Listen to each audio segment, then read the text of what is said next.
기독교에서 가장 중요하게 여기는 것이 예수 그리스도께서 우리를 위해서 십자가에 달려 죽으셨다. 그리고 또 주님께서 땅속에 들어가셨다가 사흘 만에 부활하셨다. 이것이 우리 기독교의 핵심이라고 볼 수 있습니다. 저는 예수를 믿는 것이 너무나 감사하고 평생을 예수 믿는 것이 너무 즐겁고, 예수님께서 나를 위해서 십자가에 달려 죽으시지 않았다고 하면 내가 어떻게 됐을까? 내가 죽었을 때 내 영혼이 지옥 불 속에 들어가서 내가 그 험한 꼴을 당하지 않았을까만 생각해도 끔찍하고, 정말 하나님께서 나를 이렇게 건져주셔서 예수 알게 하시고 날마다 회개할 수 있도록 해주시고 부활의 생명을 누릴 수 있도록 이렇게 하신 것이 내 인생의 가장 큰 행복이고, 우리가 예수를 믿으면서 예수님께서 나의 죄를 위해서 돌아가셨다. 그리고 그분께서 땅속에 들어가셨다가 부활하셨다. 여기에서 은혜를 받지 못하면 다른 부분에서 은혜를 받는 것은 값어치가 좀 덜하다. 이렇게 볼 수가 있는 거죠. 우리 기독교 안에는, 예수 안에는, 또 교회 안에는 우리를 즐겁게 하는 것들이 여러 가지가 있을 수 있습니다. 우리를 감동시키고 정말 좋구나 하는 것이 많이 있을 수 있어요. 그러나 십자가 이 죽음, 그리고 주님께서 부활하셨다, 이것과 비교할 수가 없죠. 그런데 오늘 우리가 성경을 보는데 좀 특이한 말씀을 하고 있습니다. 그것은 뭐냐 하면, 너희가 세례로 그리스도와 함께 장사되었다 하는 이 말씀이 참 무슨 말씀인가 궁금하고, 우리가 다 아는 말씀 같은데, 너희가 그리스도와 함께 너희가 장사되었다. 아니, 우리가 언제 그리스도와 장사된 적이 있나요? 너희가 세례로 그리스도와 함께 장사되었다. 아니, 세례를 받는 것이 무슨 또 그리스도와 함께 장사가 되는 건가요? 이런 생각을 할 수가 있어요. 우리가 이 말씀을 볼 때에 아니, 이게 무슨 말씀인가? 이 말씀 우리가 잘 아는 말씀이고, 또 이 말씀 우리가 얼마나 날마다 읽었겠습니까? 그런데 저는 이 말씀을 볼 때 너희가 세례로 그리스도와 함께 장사되었다. 이 말은 그리스도가 장사됐다고 하는 것, 그리고 세례를 받는다고 하는 것과 밀접한 연관이 있다는 것을 여기서 발견할 수 있습니다. 그리스도가 장사되는 것이 도대체 세례와 무슨 관계가 있느냐? 우리가 세례받는 것과 주님께서 십자가 지신 것과 주님이 땅속에 들어가신 것이 무슨 관계가 있냐는 거죠. 무슨 관계가 있냐 도대체. 너희가 세례를 받음으로. 그랬을 때 나 세례 받았는데, 그러면 내가 세례 받았으면 그리스도와 함께 내가 장사되었다는 말인가? 그러면 결국 내가 땅속에 들어가야 된다는 말이 아니겠어요? 너희가 그리스도와 함께 장사가 되었다고 했으니까 내가 예수를 믿고 세례를 받으면 내가 지금 주님하고 땅속에 들어가는 그런 효과가 나타나야 된다는 것이고, 이것이 실질적으로 있어야 된다는 것을 사도 바울이 로마서를 통해서 가르쳐 주고 있는 거예요. 결국 다른 말로 말하면 세례라고 하는 것은 장사된다는 말이고, 또다시 우리가 생각해 보면 예수님께서 십자가에 달려 돌아가신 것은, 그리고 땅속에 들어가신 것, 이것은 같이 생각할 수 있는데 이것은 곧 세례라고 하는 것이죠.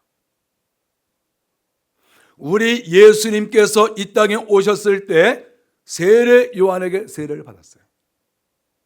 성령이 하늘에서 비둘기처럼 임하고, 이는 내 사랑하는 아들이요 내 기뻐하는 자라, 이렇게 말씀했습니다. 하나님께서.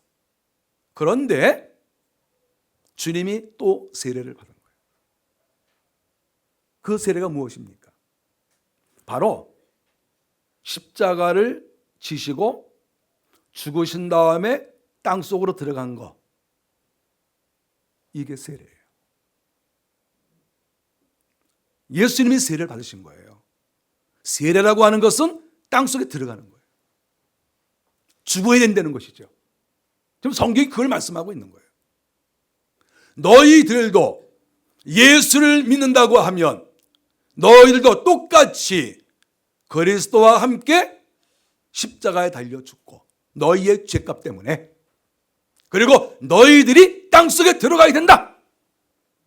그리스도와 함께 장사되어져야 된다. 장사라고 하는 것은 땅속에 들어가는 것을 가리키는 거예요. 너희가 땅속에 들어가야 된다. 그래야 그것이 참다운 세례고, 또 그 모형을 예수님께서 십자가 달려 죽으시고 땅속에 들어감으로 인해서 세례의 모형을 보여준 것이다.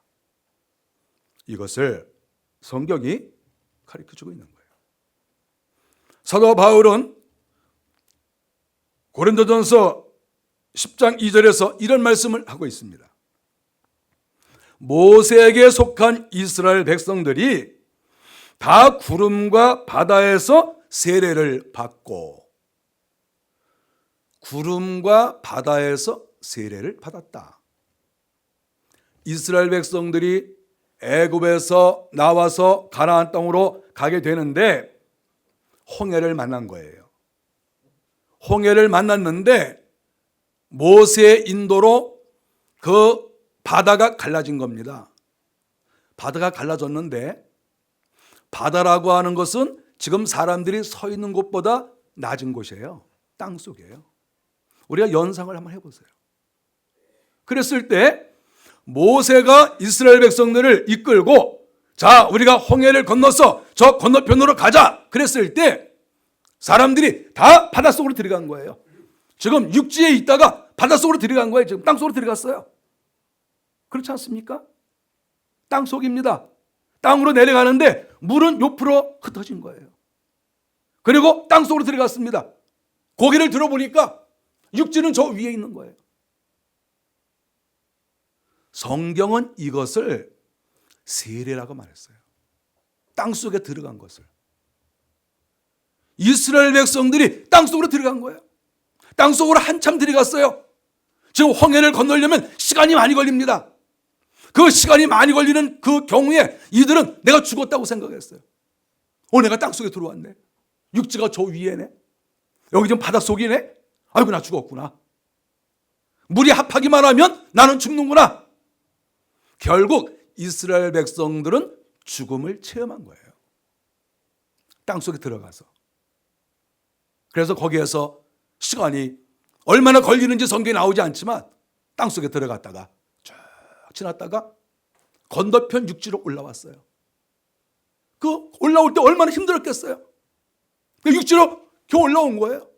무덤 속에 들어갔다가 땅속에 들어갔다가 겨우 올라왔어요. 건너편 쪽으로. 모세는 이것을 가리켜서 세례를 받았다. 이렇게 말씀합니다. 세례가 도대체 뭐냐? 세례라고 하는 것은 땅속에 들어갔다 나오는 거예요. 물속에 들어갔다 나오고. 그래서 구름과 바다 속에서 세례를 받았다.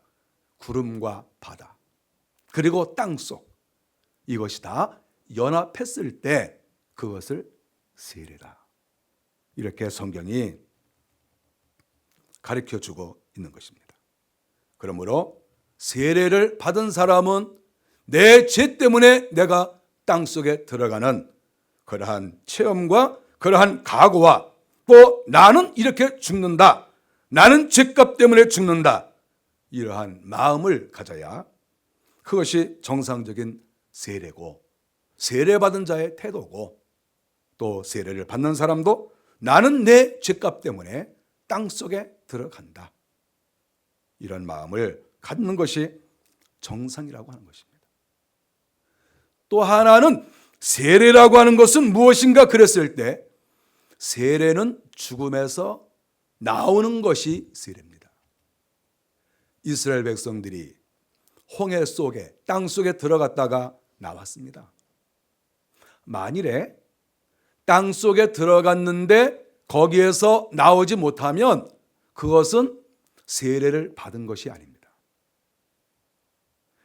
이스라엘 백성들이 물속에 들어갔다가 땅 속에 들어갔다가 다 나오지 않았습니까?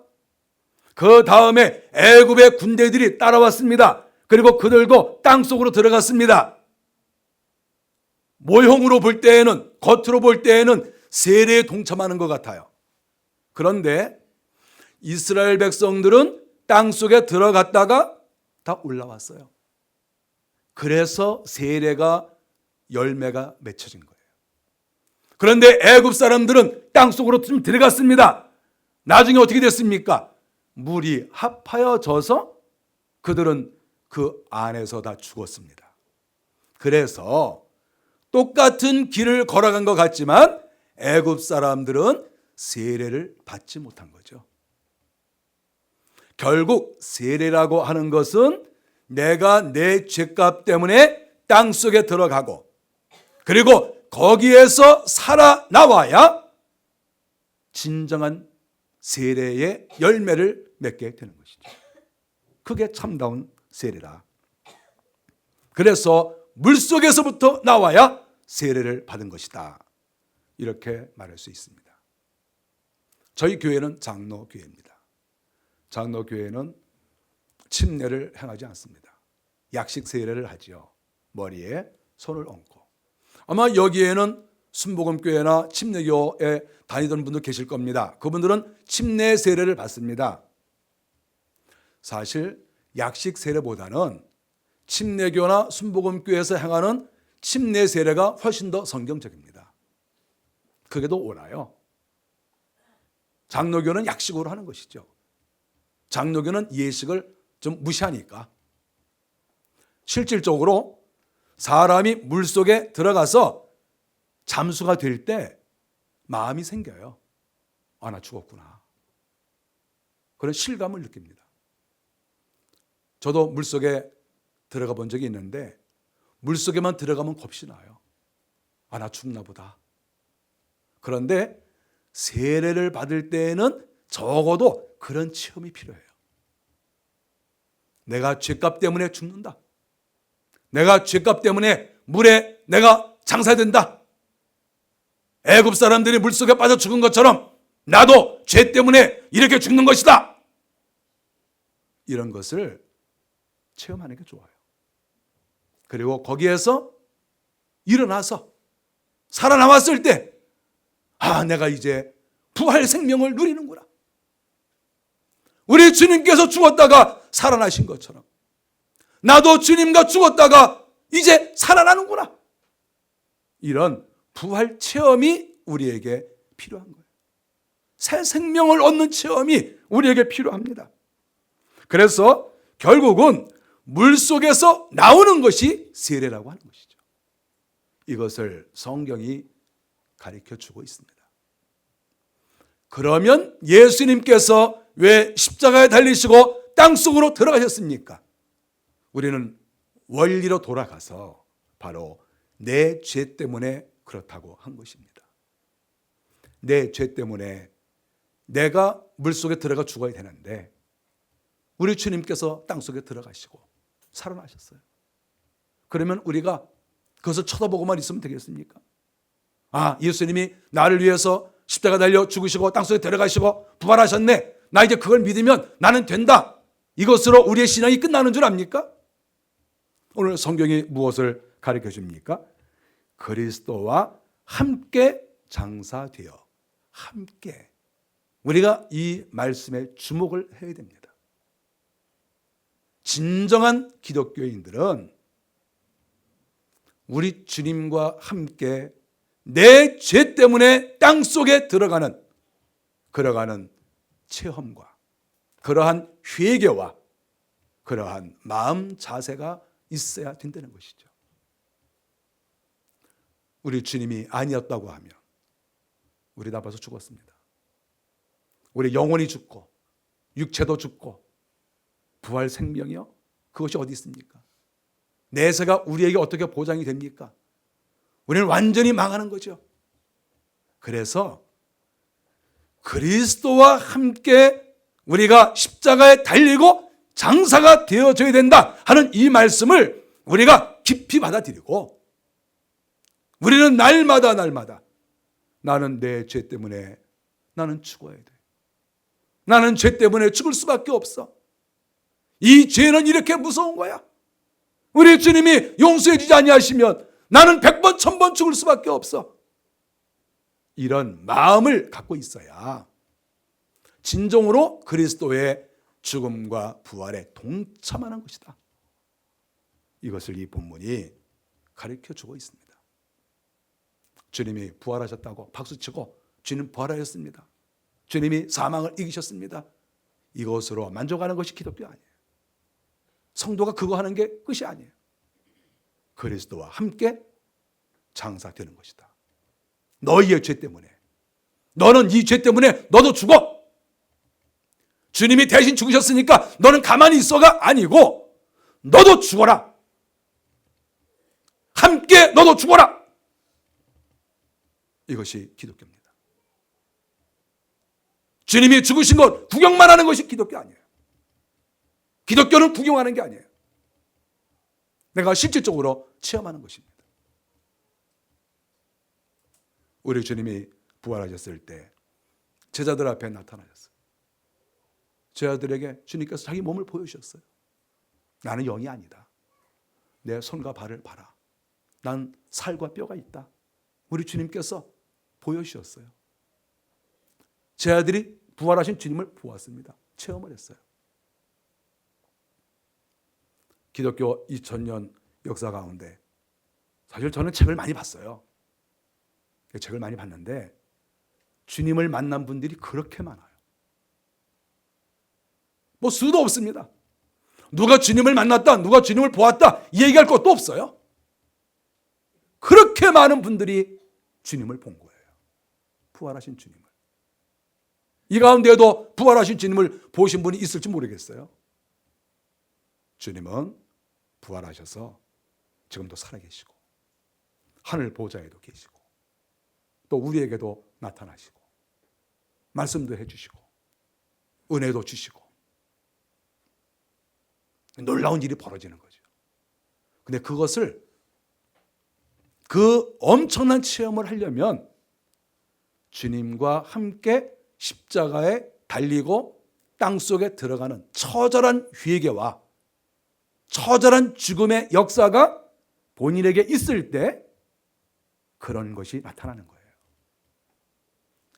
회개하지 않는 사람이, 땅속에 들어갔다 나온 체험이 없는 사람이 어떻게 부활의 주님을 만나볼 수가 있겠습니까? 주님과 함께 죽고 살아야 되는 거 아니겠어요? 그것이 기독교입니다. 기독교는 구경하는 거 아닙니다. 주님이 십자가에 달리셨다, 주님이 부활하셨다, 이거 귀로만 듣고 구경하는 게 아니라 내가 처절하게 회개하고 죄값으로 나를 죽이는, 나는 죽을 수밖에 없다는 그러한 마음과 통회의 회개 시간이 있을 때 부활의 주님께서 그에게 나타나시고 그에게 은혜를 주시는 거예요. 주님을 만나신 수많은 사람들의 이야기를 제가 책으로 읽으면서 이분들이야말로 진정한 기독교인이다. 그저 교회 나오는 사람이 아니고 이론적 성도가 아니고 이런 분들이 진짜 예수 믿는 사람이구나. 예수 믿는 사람도 등급이 있죠. 바울과 여러분이 똑같습니까? 스데반과 여러분이 똑같습니까? 주기철 목사님과 여러분이 똑같습니까? 똑같다고 생각하십니까? 등급이 있죠. 최고의 등급이 무엇입니까? 주님께서 십자가에 죽으시고 장사되어지고 부활하시는 이 영적 체험을 깊은 회개를 통해서 체험하고 정말 주님이 내 속에 살아계시네요. 주님이 내 속에서 살아계시고 부활의 주님께서 나에게 말씀하시네요. 부활의 주님께서 내 앞에 나타나셨네요. 부활의 주님께서 새 생명을 저에게 주시고 부활의 주님께서 나에게 능력을 주시는군요. 주님이 이렇게 살아계신 줄 내가 몰랐습니다. 정말 주님이 살아계시네요. 이런 환희와 감격 속에 들어가는 그런 사람이야말로 진정한 기독교가 무엇인지 이해하는 것이고 진정한 예수님을 믿는 것이다. 그래야만이 재미있는, 실감나는 정말 천국이 있고 내가 죽으면 정말 내가 살아나는구나. 부활 생명이라는 것이 이게 이론이 아니구나. 정말 주님이 이렇게 살아계셔서 우리 인생들 앞에 나타나시는구나. 이것을 깊이 체험해야 천국을 바라볼 수 있고 내가 이 땅에 살아가면서 주님 앞에 집중할 수 있고 내 모든 것을 내려놓고 주님 중심으로 살아갈 수 있다는 것이죠. 예수 그리스도께서 십자가에 달리시고 장사되어지고 부활하신 이 사건은 역사적으로 가장 위대한 사건이고 인류에게 희망이고 예수를 믿는 모든 사람들에게 이것처럼 큰 축복이 없다. 이렇게 우리는 생각하는 것입니다. 이 시간에 부활절을 지키는 여러분들은 부활 생명을 꼭 얻기를 바라는데 그렇게 되기 위해서는 처절한 회개, 나는 내 죄 때문에 땅속에 들어갈 수밖에 없고 나는 100번, 1000번 나는 무덤 속에 들어가서 썩어 시체가 될 수밖에 없는 존재다. 이런 깊은 체험을, 회개를 여러분들이 하셔서 부활의 그 체험을 여러분이 하시고 그런 단계까지 올라가셔서 명목상 기독교인이 아니라 나 교회 몇 년 나왔어 이것으로 끝나는 것이 아니라 나는 주님을 보았다. 나는 주님을 만져보았고 나는 주님의 음성을 들었고 정말 주님은 살아계시고 누가 뭐라고 해도 나는 예수를 믿을 수밖에 없다. 이러한 깊은 체험의 목소리가 나올 수 있는 우리 성도들이 다 되시기를 바랍니다. 기도하겠습니다.